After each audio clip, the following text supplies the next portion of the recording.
Definiteness of purpose is the starting point of all achievement. Definiteness of purpose, combined with PMA, is the starting point of all worthwhile achievement. Remember, your world will change whether or not you choose to change it, but you have the power to choose its direction. You can select your own targets. When you determine your definite major aims with PMA, there is a natural tendency for you to use 7 of the success principles. A. Personal initiative. B. Self-discipline. C. Creative vision. D. Organized thinking.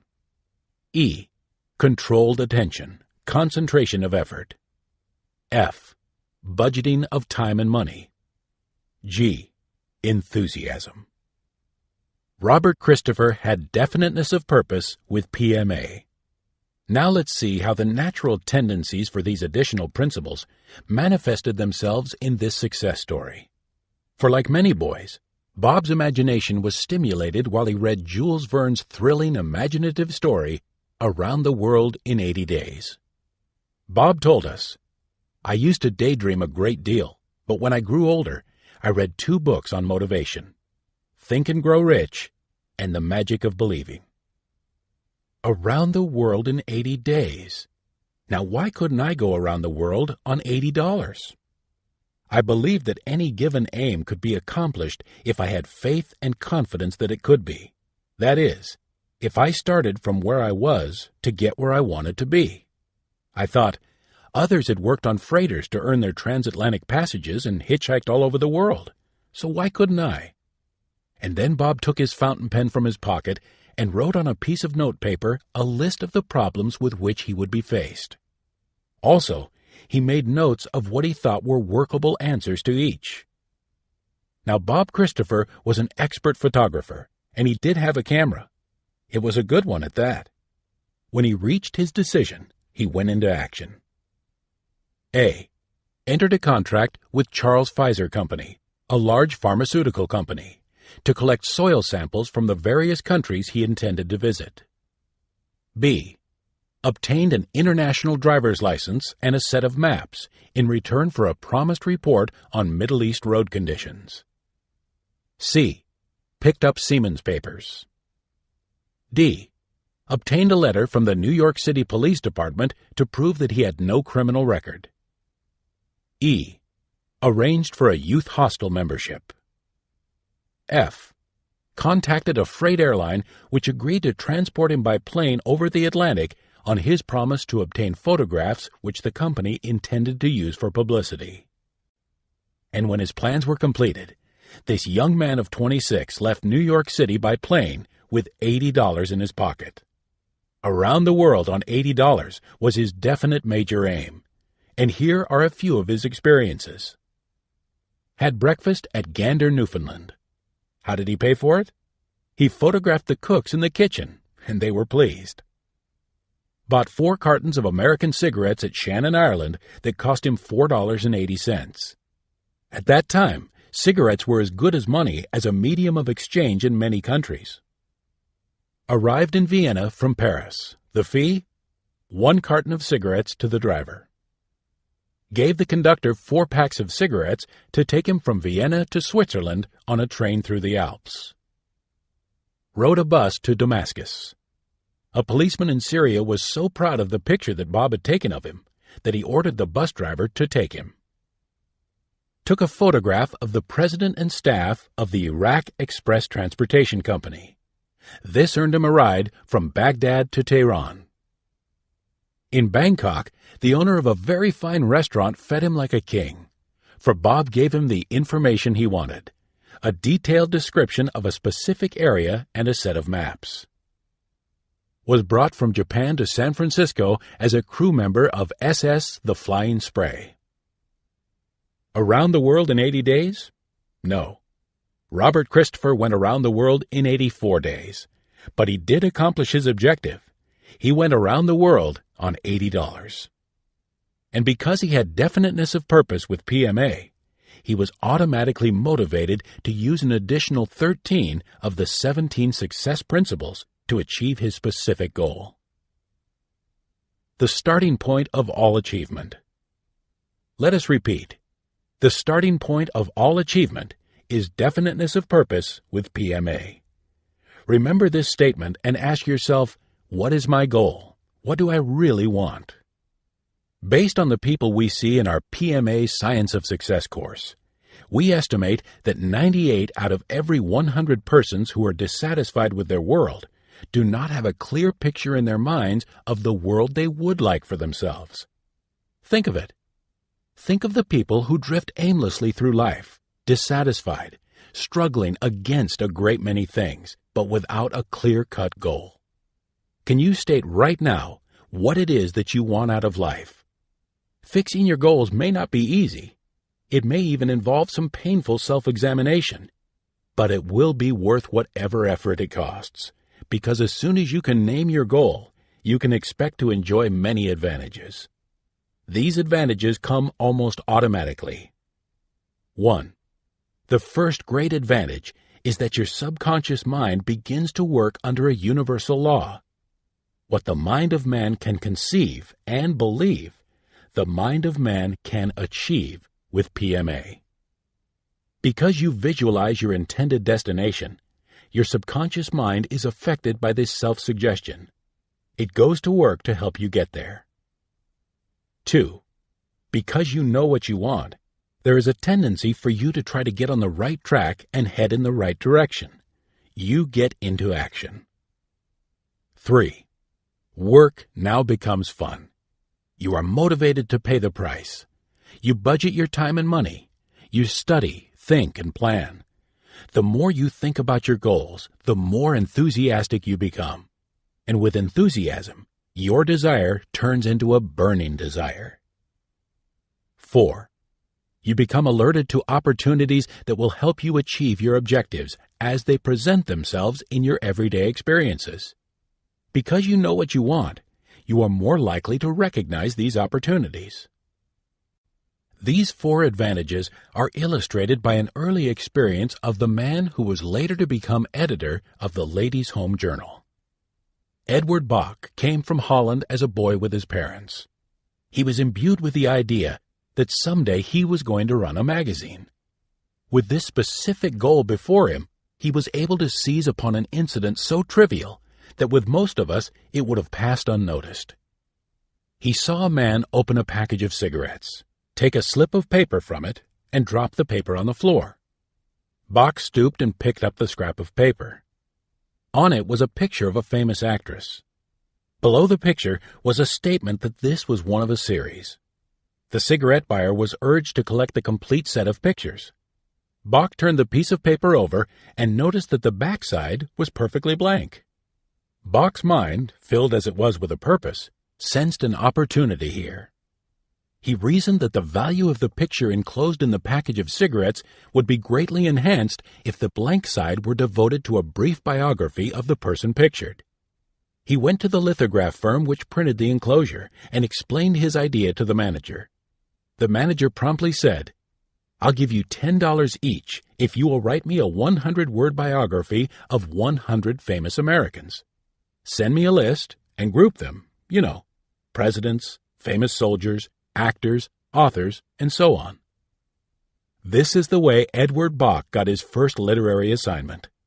The demand for his short biographies became so great that he needed help, so he offered his brother $5 each if he would help him.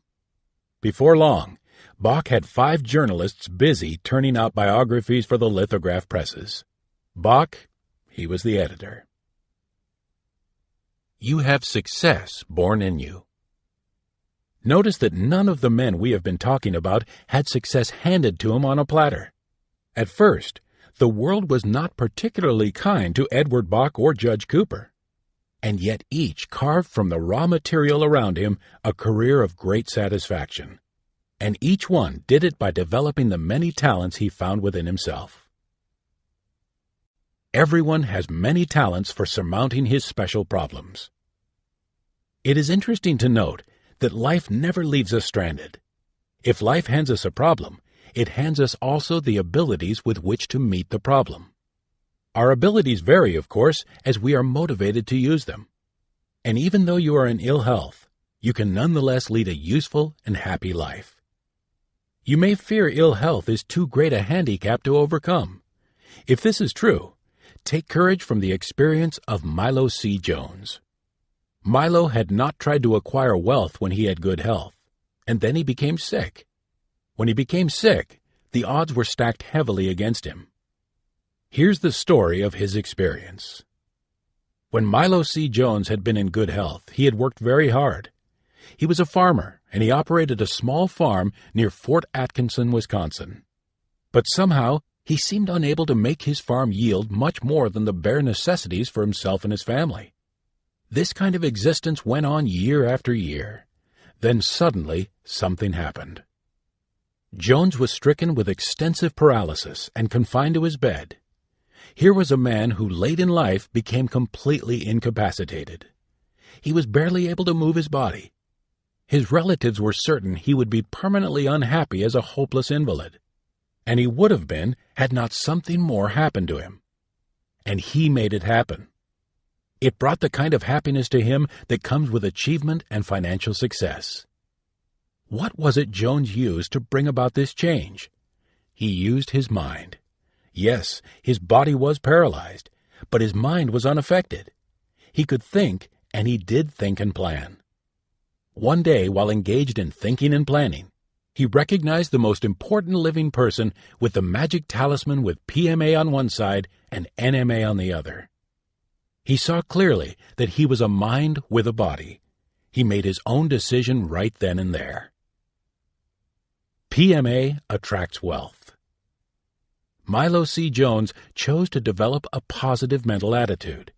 He chose to be hopeful, optimistic, happy, and to convert creative thinking into reality by starting right from where he was.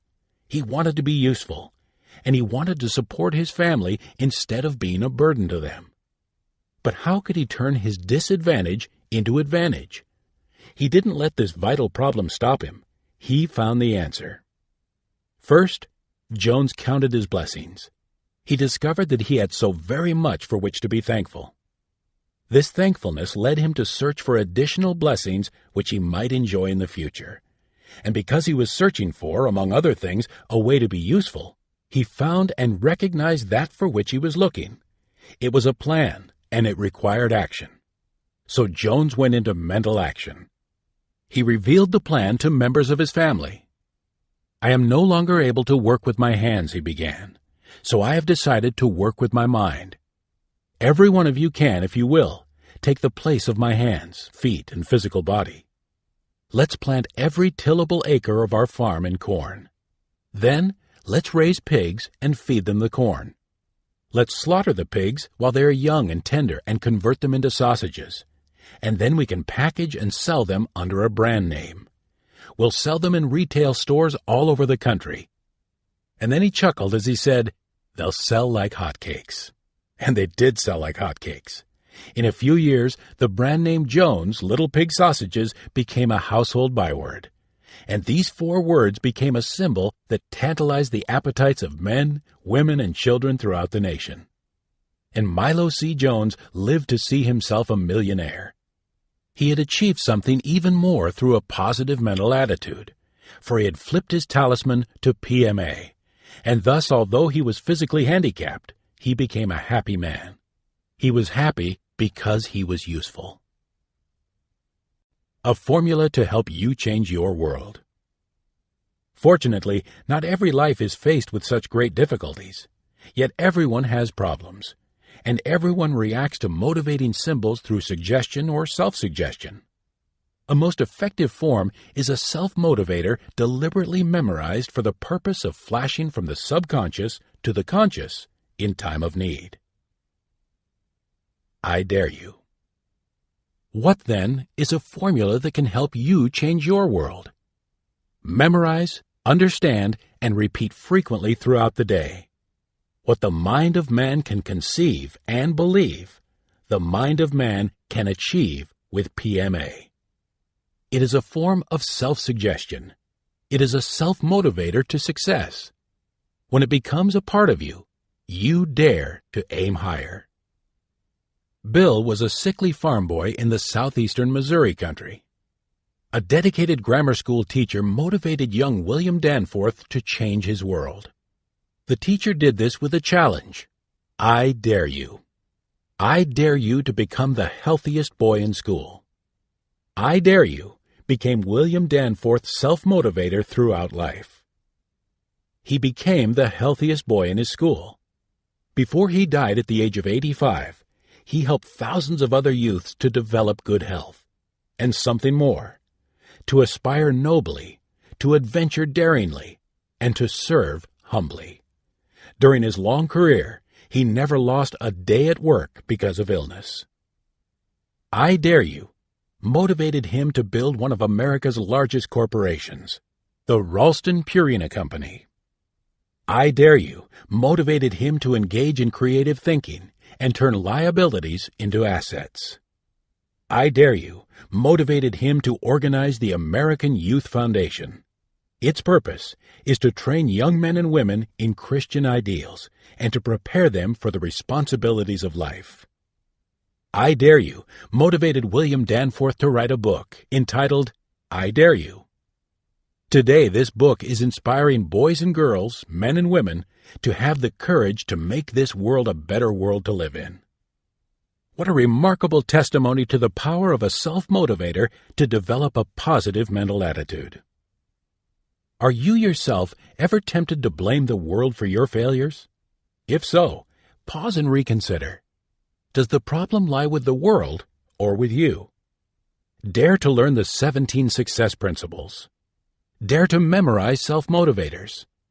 Dare to apply them with the full assurance that they will work for you just as effectively as they are working every day for hundreds of others.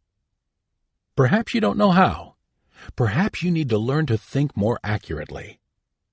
Be guided by pilot number 2. Then turn to chapter 3.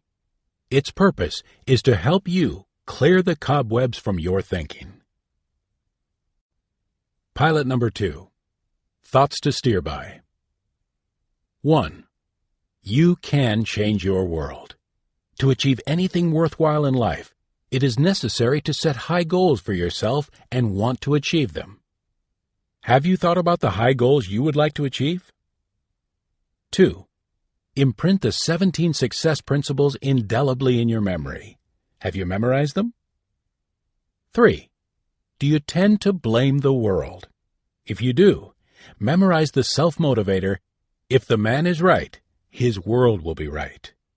Is your immediate world right? 4. You were born to be a champion. For all practical purposes, you have inherited from the vast reservoir of the past all the potential abilities and powers you need to achieve your objectives. Are you willing to pay the price to develop your abilities and use the powers within you? 5. Identify yourself with a successful image, as Irving Ben Cooper did. Who will you select? 6. Ask yourself an important question. What will your picture say to you? Listen for the answer. 7.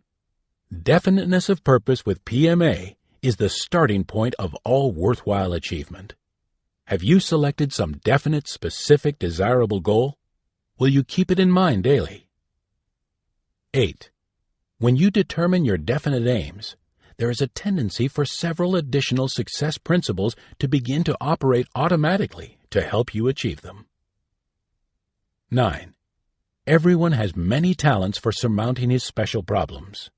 What special talents do you think you have that you can develop? 10. Here is a formula that has helped many to change their world. What the mind of man can conceive and believe, the mind of man can achieve with PMA. Have you memorized this formula? A positive mental attitude and definiteness of purpose is the starting point toward all worthwhile achievement. Chapter 3. Clear the cobwebs from your thinking. You are what you think. But what do you think? How orderly are your thought processes? How straight is your thinking? And how clean are your thoughts? There are certain mental cobwebs that clutter up the thinking of almost everyone, even the most brilliant minds. Negative feelings, emotions, passions, habits, beliefs, and prejudices. Our thoughts become entangled in these webs. Sometimes we have undesirable habits and we want to correct them, and there are times when we are strongly tempted to do wrong. Then, like an insect caught in a spider's web, we struggle to get free. Our conscious will is in conflict with our imagination and the will of our subconscious mind. The more we struggle, the more we become entrapped. Some persons give up and experience the mental conflicts of a living hell. Others learn how to tap and use the powers of the subconscious through the conscious mind. They are victorious, and success through a positive mental attitude teaches you how to tap and use these powers. An insect may not be able to avoid being caught in the spider's web, and when once trapped, it is unable to free itself. There is one thing, however, over which each person has absolute inherent control, and that is his mental attitude. We can avoid mental cobwebs, we can clear them, and we can sweep them away as they begin to develop. We can free ourselves when once enmeshed, and we can remain free. You do this by accurate thinking with PMA. Accurate thinking is one of the 17 success principles revealed in Success Through a Positive Mental Attitude. To think accurately, you must use reason. The science of reasoning, or accurate thinking, is called logic. One can learn it from books written specifically on this subject, such as The Art of Clear Thinking by Rudolf Flesch, Your Most Enchanted Listener by Wendell Johnson, Introduction to Logic by Irvin Copey, and The Art of Straight Thinking by Edwin Levitt Clark. These books can be of immense practical help. But we don't act from reason alone. An action based on common sense is the result of more than just reason. It depends upon habits of thought and action, intuitions, experiences, and other influences such as tendencies and environment. One of the cobwebs of our thinking is to assume that we act from reason alone, when in reality, every conscious act is the result of doing what we want to do. We make decisions. There is a tendency, when reasoning, to draw conclusions favorable to the strong inner urges of our subconscious mind. And this tendency exists in everyone, even the great thinkers and philosophers. In 31 BC, a Greek philosopher who lived in a city on the Aegean Sea wanted to go to Carthage. He was a teacher of logic. Therefore, he contemplated reasons in favor of making the voyage and reasons against it. For every reason as to why he should go, he found that there were many more reasons why he shouldn't. Of course, he would be seasick. The boat was so small that a storm might jeopardize his life. Pirates with swift-sailing vessels were lying in wait off Tripoli to prey upon merchant vessels. If his ship were captured by them, they would take his worldly goods and sell him into slavery. Discretion indicated that he should not make the trip, but he did. Why? Because he wanted to. It so happens that emotion and reason should be in balance in everyone's life. Neither should always hold the controlling hand. So sometimes it is good to do what you want to do instead of what reason fears. As to this philosopher, he had a most pleasant journey and arrived back home safely. Then there was Socrates, the great Athenian philosopher who lived from 470 BC to 399 BC. He has gone down in history as one of the outstanding thinkers of all time. Wise as Socrates was, there were cobwebs in his thinking too. As a young man, Socrates fell in love with Xantippe. She was very beautiful. He wasn't good-looking, but he was persuasive. Persuasive individuals seem to have the ability to get what they want. Socrates was successful in persuading Xantippe to marry him. Are you seeing only the mote in the other fellow's eye? After the honeymoon was over, things didn't go along so well at his house. His wife began to see his faults, and he saw hers. He was motivated by egoism. He was selfish. She was always nagging him. Socrates reportedly said, "My aim in life is to get on well with people. I chose Xantippe because I knew if I could get on well with her, I could get along with anyone." That is what he said, but his actions disproved his words. It is questionable that he tried to get on well with more than a few. When you always try to prove to persons whom you meet that they are wrong, you repel rather than attract, as Socrates did. Yet he said that he endured Xantippe's nagging for his own personal self-discipline.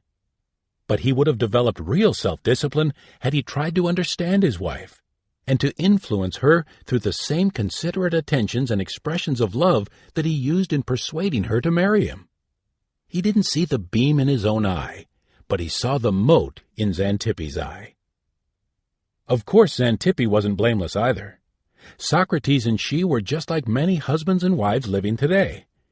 After their marriage, they neglect to continue to communicate their true feelings of affection, understanding, and love to each other. They neglect to continue to employ the same pleasing personalities and mental attitudes that made their courtship such a happy experience. Negligence is a cobweb too.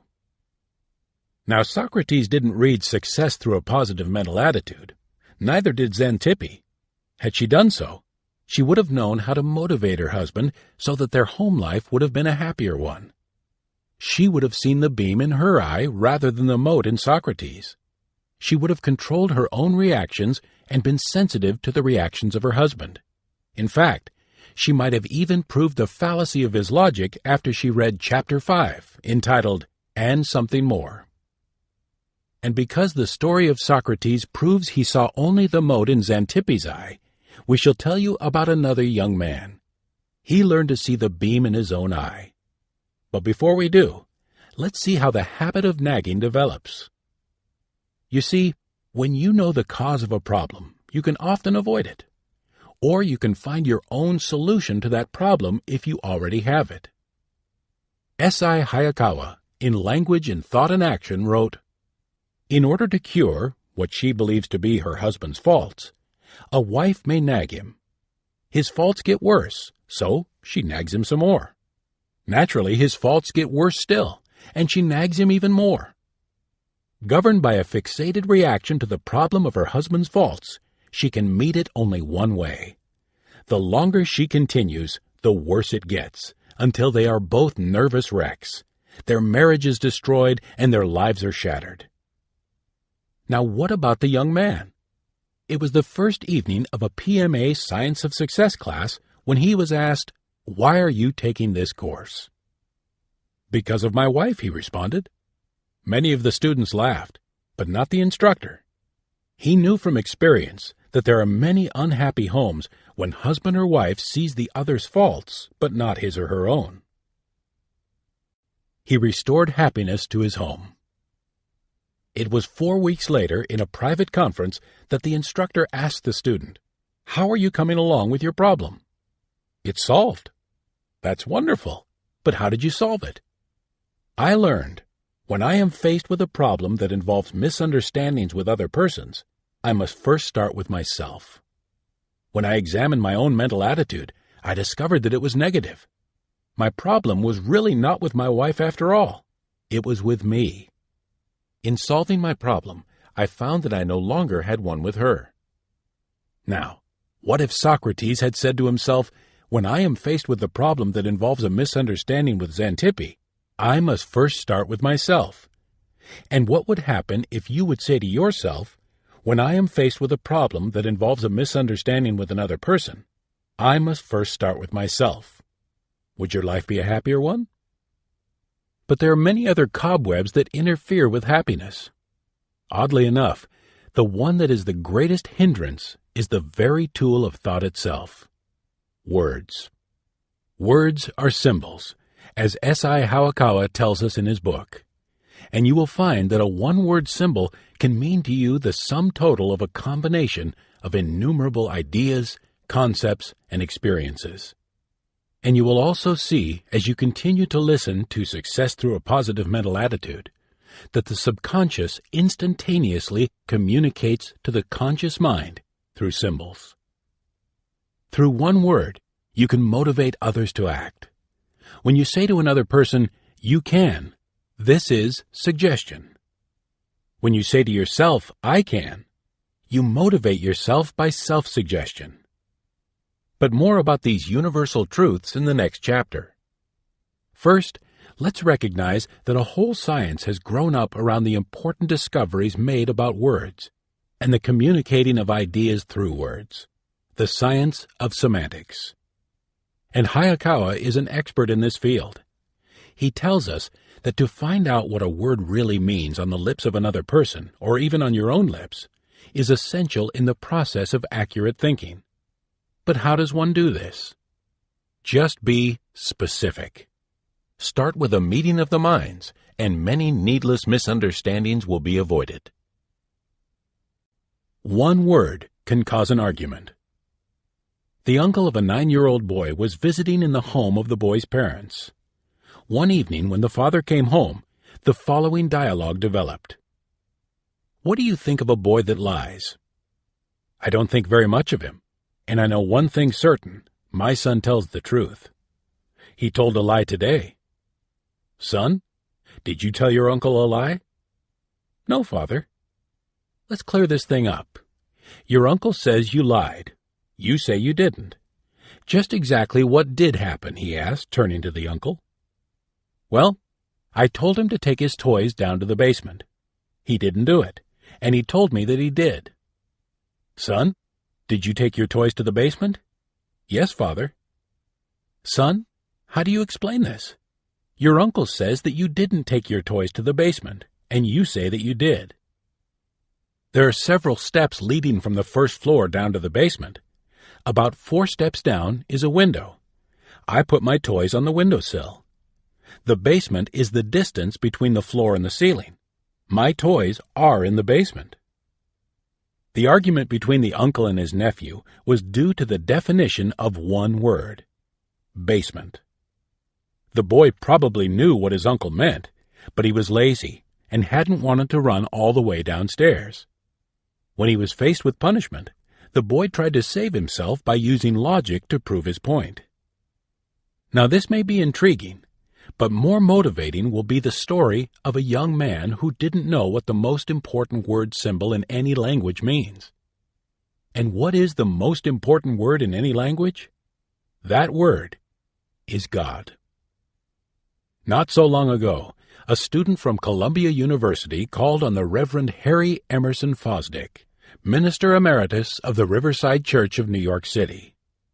The student had hardly gotten through the door before he said, "I am an atheist." When he sat down, he repeated defiantly, "I don't believe in God." Let's start with a meeting of the minds. Now, fortunately, Dr. Fosdick was also an expert in the field of semantics. He knew from long experience that he could never really communicate with another person unless he understood exactly what that other person meant by the words he used. He also knew that it was necessary for the other person to comprehend his meaning. So instead of taking offense at the student's brash remark, Dr. Fosdick expressed a genuinely friendly interest in him and then asked, "Please describe to me the God you do not believe in." The young man had to think, as everyone has to think when he is asked a question that doesn't cause a reflex yes or no answer. Dr. Fosdick knew that the right question could sweep strong cobwebs of negative thinking out of the youth's mind. After a little while, the student began to try to describe the God he didn't believe in. In so doing, he gave the minister a very clear picture of the God he rejected. "Well," said Dr. Fosdick when the student had finished, "if that is the God you don't believe in, I don't believe in him either. So we are both atheists. Nevertheless," he continued, "we still have the universe on our hands. What do you make of it? Its formation, its meaning?" Before the young man left Dr. Fosdick, he discovered that he was not an atheist at all, but a very good theist. He did believe in God. Now, Dr. Fosdick had not been thrown by the undefined use of a word. In this instance, he helped sweep away the cobwebs of the young man's thinking by asking him questions. The simple, clear response as to what the young man didn't believe in was enough to allow a meeting of the minds. The second question directed the youth's thoughts into the proper channels, and it gave Dr. Fosdick an opportunity to explain his meaning of the universal God. Frog legs taught him logic. As we have seen, the student reached two entirely different conclusions. Each was based on a different premise. Cobwebs will interfere with accurate thinking and cause you to reach a wrong conclusion when you start with a false premise. W. Clement Stone had an amusing experience with this, which he describes as follows. As a boy, I enjoyed eating frog legs. One day at a restaurant, I was served jumbo frog legs and didn't like them. Then and there, I decided that I didn't like large frog legs. Some years later, I was at a quality restaurant in Louisville, Kentucky, and saw frog legs on the menu. My conversation with the waiter was as follows. "Are these small frog legs?" "Yes, sir." "Are you sure? I don't like the large ones." "Yes, sir." "If they're the small ones, that'll be fine for me." "Yes, sir." When the waiter brought the entree, I saw that they were jumbo frog legs. I was irritated and said, "These aren't the small frog legs." "These are the smallest we could find, sir," the waiter responded. Rather than be unpleasant, I ate the frog legs, and I enjoyed them so much that I wish they had been larger. I learned a lesson in logic. In analyzing the matter, I realized that my conclusions about the merits of large and small frog legs had been based on the wrong premise. It wasn't the size of the frog legs that made them distasteful. It was the fact that the jumbo frog legs I had eaten the first time hadn't been fresh. I had associated my distaste for jumbo frog legs with size rather than with spoilage. Now we see that cobwebs prevent accurate thinking when we start with the wrong premise. So many persons think inaccurately when they allow all-embracing word symbols to clutter up their minds with false premises. Such words or expressions as always, only, never, nothing, every, everyone, no one, can't, impossible, either, or are most frequently false premises. Consequently, when they are so used, their logical conclusions are false. Necessity plus PMA can motivate you to succeed. Now there is one word which, when used with PMA, motivates a person to honorable achievement. When used with NMA, it becomes the excuse for lies, deception, and fraud. Necessity is the word. Necessity is the mother of invention and the father of crime. Inviolable standards of integrity are fundamental to all worthwhile achievement and are an integral part of PMA. You will hear many success stories throughout this book in which persons are motivated by necessity. And in each case, you'll find that such persons achieve success without transgressing an inviolable standard of integrity. Lee Braxton is such a man. Lee Braxton of Whiteville, North Carolina, was the son of a struggling blacksmith. He was the 10th child in a family of 12. So you might say, says Mr. Braxton, that I became acquainted with poverty early in life. By hard work, I managed to get through the 6th grade in school. I shined shoes, delivered groceries, sold newspapers, worked in a hosiery mill, washed automobiles, and served as a mechanic's helper. When he became a mechanic, it appeared to Lee that he had risen as far as he could go. Perhaps he had not yet developed inspirational dissatisfaction. In due course he married, and together he and his wife scrimped along. He was used to poverty, and it now seemed to him that it was impossible for him to break the ties which held him down, although he was poorly paid and just barely supporting his family. The Braxtons were already having a terrible time making ends meet, when to complete the picture of defeat, he lost his job. His home was about to be taken from him because he was unable to meet the mortgage payments. It seemed a hopeless situation. But Lee was a man of character. He was also a religious man, and he believed that God is always a good God. So he prayed for guidance. As if in answer to his prayer, he received the book Think and Grow Rich from a friend. This friend had lost his job and his home in the Depression, and he had been motivated to recoup his fortune after reading Think and Grow Rich. Now Lee was ready. He read the book again and again. He was searching for financial success. He said to himself, It seems to me there is something I have to do. I have to add something. No book will do it for me. The first thing I must do is develop a positive mental attitude regarding my abilities and my opportunities. I must certainly choose a definite goal. When I do, I must aim higher than I have in the past. But I must get started.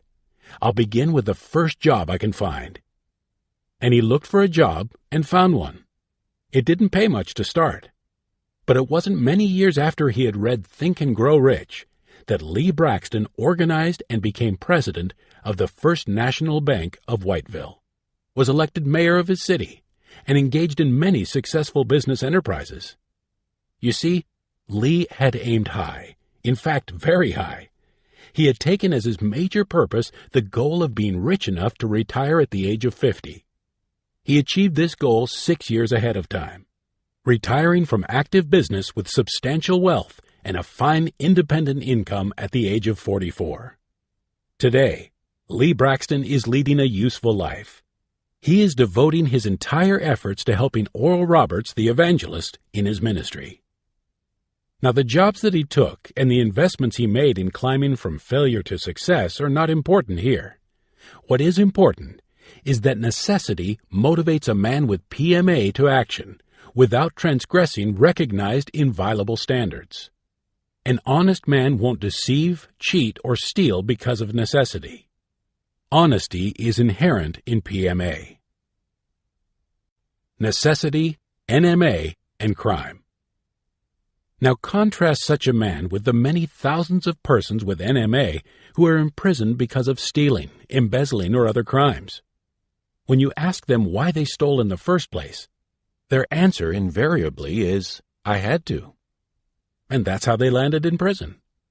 They allowed themselves to become dishonest because cobwebs in their thinking caused them to believe that necessity forces one to become dishonest. Some years ago, Napoleon Hill, while doing personal counseling in the prison library in the federal penitentiary at Atlanta, had several confidential talks with Al Capone. In one of these talks, the author inquired, "How did you get started in a life of crime?" Capone answered with one word: necessity. Then tears came into his eyes and he choked up. He began to tell of some of the good things he had done which the newspapers had never mentioned. Of course, these seem insignificant compared to the evil that is attributed to his name. That unfortunate man wasted his life, destroyed his peace of mind, undermined his physical body with deadly disease, and spread fear and disaster in the path he followed. All because he never learned to clear the cobwebs of his thinking regarding necessity. And when Capone told of his good deeds, which he implied offset to some degree the wrongs he had done, he clearly indicated another cobweb which was preventing him from thinking accurately. While a man can neutralize the evil he has done by true repentance, followed by a life of good deeds, Capone was not such a man. But there was such a man. He was a teenage problem child, yet his mother never lost hope even though many of her specific prayers for him seemed unanswered. And she never lost faith, regardless of her son's escapades or wrongdoing. He was a teenage problem child. This young man became an educated, intellectual, passionate, and sensual teenage problem child. He took pride in being first, even in evil. It is said that he disobeyed his parents and teachers, lied and deceived, committed petty thefts, cheated in gambling, indulged in alcoholic and sexual excesses. Yet because of his mother's constant and earnest pleas to him to mend his ways, he struggled to find himself even before he reached the lowest point in his moral life. Sometimes he was filled with shame by the knowledge that men with less education were able to resist temptations which he thought he was powerless to resist. And because he was educated, and because he was searching, he studied the Bible and other inspirational books of his day. Even so, he lost many battles with himself. And then one day he won the battle that turned the tide to personal victory. This is what happens when a person keeps trying. It was during a period of remorse when he was overcome with self-condemnation that he overheard a conversation in which one voice said, "Take up and read." He reached for the nearest book, opened it, and read, "Let us walk honestly, as in the day, not in rioting and drunkenness, not in chambering and wantonness, not in strife and envying. But put ye on the Lord Jesus Christ, and make not provision for the flesh to fulfill the lusts thereof." It often happens. After a person suffers a serious defeat in a personal battle with himself, he may at that point be ready. His remorse can be so emotional and sincere that he is motivated to take immediate action and through perseverance make the change that keeps him on the road to a complete victory. Now this young man was ready, and once he made his irrevocable decision, he had peace of mind. He believed that divine power would help him overcome the sins which he had previously fought in vain, and he developed a deep spirituality. His subsequent life proved this by results. The young man devoted himself to God and the service of his fellow men. It is because of what he had been and what he became that he is considered a man who has had a most powerful influence in giving hope even to the hopeless. Augustine was his name, and he was made a saint. It is well known that the power of the Bible has been instrumental in changing even the attitudes of human derelicts from negative to positive. And because of the special power in this written word, they were inspired to clear the cobwebs from their thinking. Thus they became clean in thought and habit. Many, like St. Augustine, have been moved to deep repentance, and like him, they have been motivated to devote their lives to the service of God and mankind, and many great evangelists climbed from these ranks. Now there are some good people of strong religious faith who also read their Bibles but say to us, "Don't try to interfere with God," when we recommend other inspirational books. Cobwebs prevent them from trying to extract the good wherever it can be found. You don't try to interfere with God. Now these good people fear that it is sacrilegious to dare to explore the powers of the mind God has given them, to choose, to plan, and to control their future. Many books of inspiration are written to motivate the reader to direct his thoughts, control his emotions, and ordain his destiny. And they often help the reader to comprehend the truths of the Bible. This is true, for example, in such a non-fiction bestseller as The Power of Positive Thinking. In his book, Norman Vincent Peale endeavors to motivate the reader to better himself. To do so, he quotes directly from the good book in which such people do believe. Some of the quotations Dr. Peale uses, and which it would be wise to memorize, are, "As he thinketh in his heart, so is he. If thou canst believe, all things are possible to him that believeth. Lord, I believe. Help thou mine unbelief. According to your faith, be it unto you. Faith without works is dead. What things soever ye desire, when ye pray, believe that ye receive them, and ye shall have them. If God be for us, who can be against us? Ask, and it shall be given you. Seek, and ye shall find. Knock, and it shall be opened unto you." You have just seen several mental cobwebs as we have pointed them out to you. Some of these are 1. Negative A. Feelings, B. Emotions, and C. Passions, D. Habits, E. Beliefs, and F. Prejudices. 2. Seeing only the mote in the other fellow's eye. 3. Arguments and misunderstandings due to semantic difficulties. 4.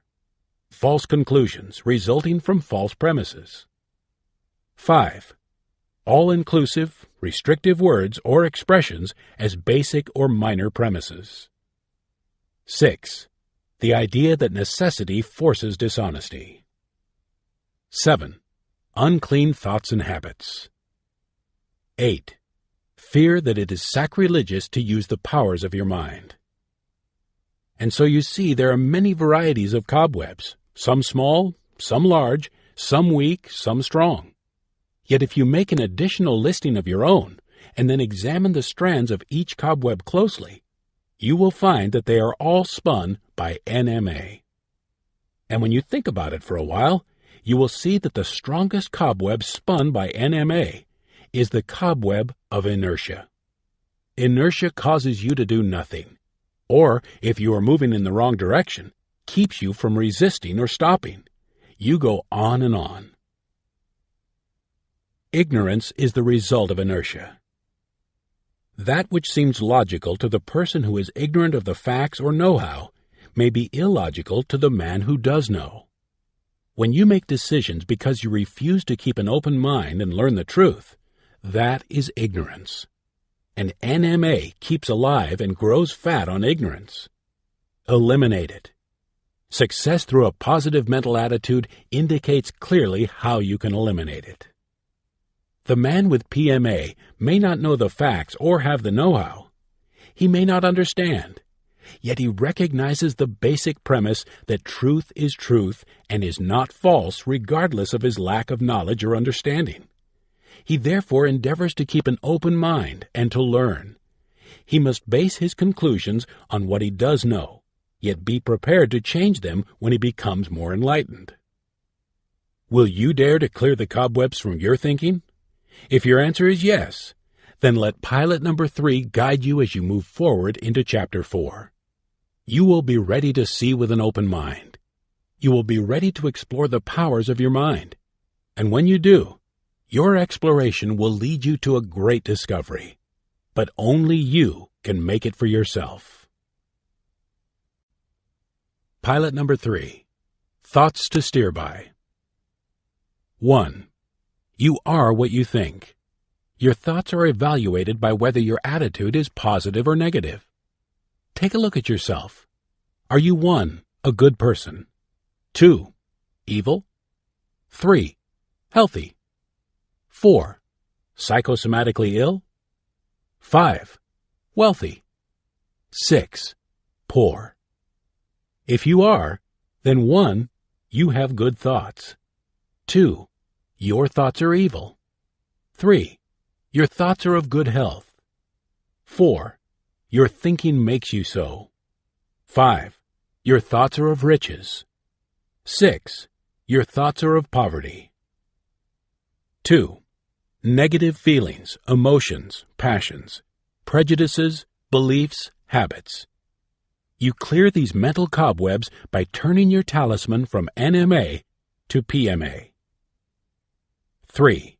You can clear the mental cobwebs of negative passions, emotions, feelings, tendencies, prejudices, beliefs, and habits by flipping your invisible talisman from NMA to PMA. You will learn how as you respond to what you hear in Success Through a Positive Mental Attitude. 4. When you are faced with a problem that involves a misunderstanding with other persons, you must first start with yourself. 5. One word can cause an argument, develop misunderstanding, generate unhappiness, and end in misery. One word with PMA, when compared to the same word with NMA, brings opposite effects. One word can bring peace or war, yes or no, love or hate, integrity or dishonesty. 6. Let's start with a meeting of the minds. When Dr. Fosdick brought about a meeting of the minds, the young man himself concluded that he was not an atheist. He did believe in God. 7. Frog Legs taught him logic. When you reason by inference, be certain that your major and minor premises are correct. 8. Such all-inclusive restrictive words as always, only, never, nothing, every, everyone, no one, can't, impossible, should be eliminated as premises in reasoning until you are certain that they are correct. 9. Necessity is the word. Does necessity motivate you to high achievement through your personal honesty and integrity, or does necessity motivate you to try to get results through deception or dishonesty? 10. A teenage problem child. You may know one, but don't give up hope. He may not become a saint, but someday he may make his world and your world a better world to live in. 11. Direct your thoughts, control your emotions, and ordain your destiny. Memorize and repeat frequently the self-motivators quoted from the Bible earlier in this chapter. 12. Learn to separate facts from fiction. Then learn the difference between important facts and unimportant facts. Direct your thoughts with PMA to control your emotions and to ordain your destiny. Chapter 4. Will you dare to explore the powers of your mind? You are a mind with a body. Because you are a mind, you possess mystical powers. Powers known and unknown. Dare to explore the powers of your mind. Why explore them? When you make the discoveries that are awaiting you, they can bring you 1. Physical, mental, and moral health, happiness, and wealth. 2. Success in your chosen field of endeavor. And even 3. A means to affect, use, control, or harmonize with powers known and unknown. And dare to investigate all non-physical forces lying outside the realm of known physical processes. Forces which you can use when you learn how to apply them. And this will not be so difficult for you. No more difficult than turning on a television set for the first time. For a little child can tune into his favorite television program. Now when he does, he neither knows the construction of the broadcasting station or his receiving set, nor the technology involved. But that's all right. For all the child needs to know is how to turn the right knob or push the right button. You will see in this chapter how you can turn the right knob or push the right button to get what you want from the most effective electrical machine ever conceived. Although this particular machine is the sublime handiwork of divine power, you own it. How is it made? Well, among other things, it is comprised of over 80 trillion electrical cells. Naturally, it has many component parts, and each part is in itself an electrical mechanism. And one part is an electrical marvel. Yet it weighs only 50 ounces. Its mechanism consists of over 10 billion cells, which generate, receive, record, and transmit energy. What is this wonderful machine that you own? Your body. You are and will be the same you, even though you lose an arm, an eye, or other parts of your body. And the electrical marvel? Your brain and your nervous system. It is the mechanism through which your body is controlled and through which your mind functions. And your mind, it too has parts. One is known as the conscious and the other the subconscious. They synchronize, they work together. Scientists have learned a great deal about the conscious mind. Yet it has been less than 100 years since we began to explore the vast unknown territory of the subconscious, even though primitive man has deliberately used the mystical powers of the subconscious from the beginning of man's history. And even today, the Aborigines of Australia and other primitive peoples do so to a very great extent. Let's start exploring now. Day by day, in every way, I'm getting richer and richer. Let's begin by accompanying Bill McCall of Sydney, Australia, on a journey from failure and defeat to success and achievement. It was at the age of 19 that Bill started a business of his own, hides and skins. He failed. At the age of 21, he ran for federal Congress, and again he failed. Now it seems that instead of crushing him, these and other defeats motivated this young Australian to develop inspirational dissatisfaction. So he began searching for rules of success. You see, Bill McCall wanted to become rich, and he thought he could find rules for acquiring wealth in inspirational books. Therefore, while checking the inspirational book section of the library, Bill became intrigued by the title, Think and Grow Rich. He borrowed the book and began to read. He read it once, and then he read it again. And even though he read it the third time, Bill McCall was unable to understand exactly how he could apply the principles whereby some of the richest men in the world acquired their wealth. He told us, "I was reading Think and Grow Rich for the fourth time while walking leisurely along a business street in Sydney. And then it happened. It happened suddenly. I stopped in front of a meat market window and glanced up. And in that very fraction of a second, I had a flash of inspiration. He smiled as he continued. I exclaimed aloud, "That's it! I've got it!"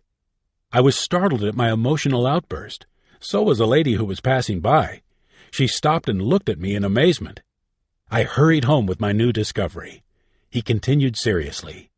You see, I was reading Chapter 4, entitled Autosuggestion.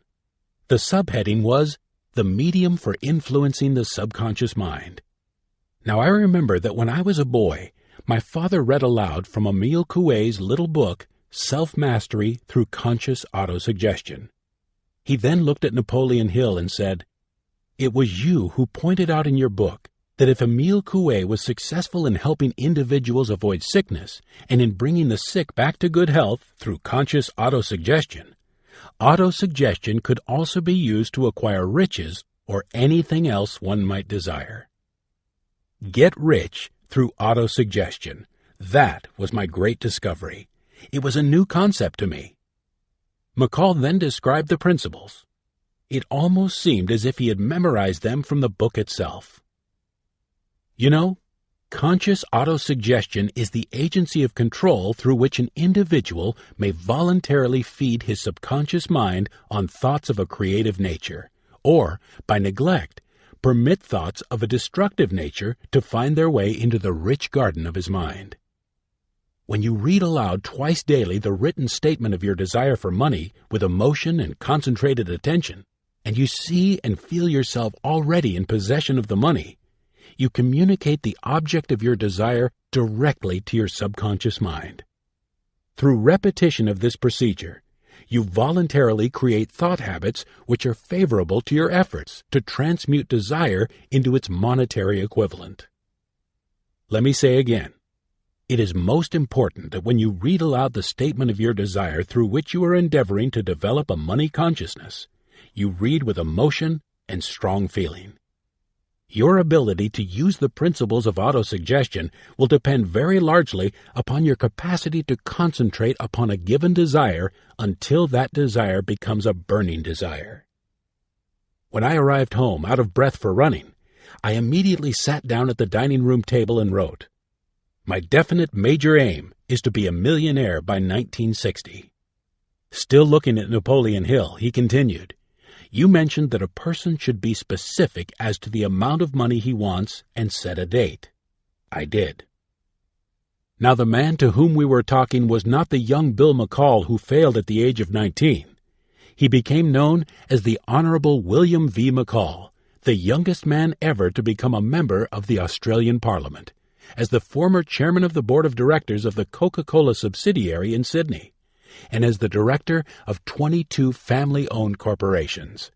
And as to riches, he became a millionaire, and quite as rich as some of the men he had read about in the book from which he got the inspiration to explore the power of his subconscious mind with self-suggestion.